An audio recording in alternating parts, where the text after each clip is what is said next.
সেদিন বুদ্ধ বুঝতেই পারেনি তার ছায়াই তাকে শেখাবে সবচেয়ে বড় শিক্ষা, নিজেকে বিশ্বাস করা শিক্ষা।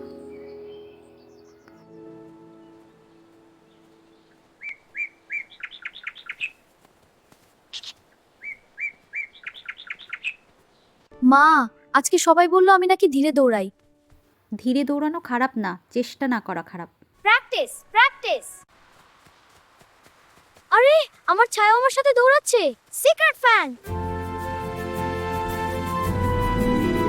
দেখলে, আলো যত কমে ছায়া তত বড় হয়, কিন্তু আলো থাকলে ছায়া ছোট হয়। যদি আমি আমার আলো বাড়াই, আমার ভয় ছোট হয়ে যাবে।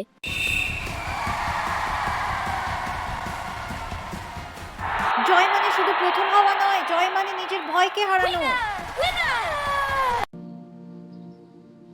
বন্ধুরা, নিজের ছায়াকে ভয় পেও না। নিজের আলো বাড়ালে সব ভয় ছোট হয়ে যাবে।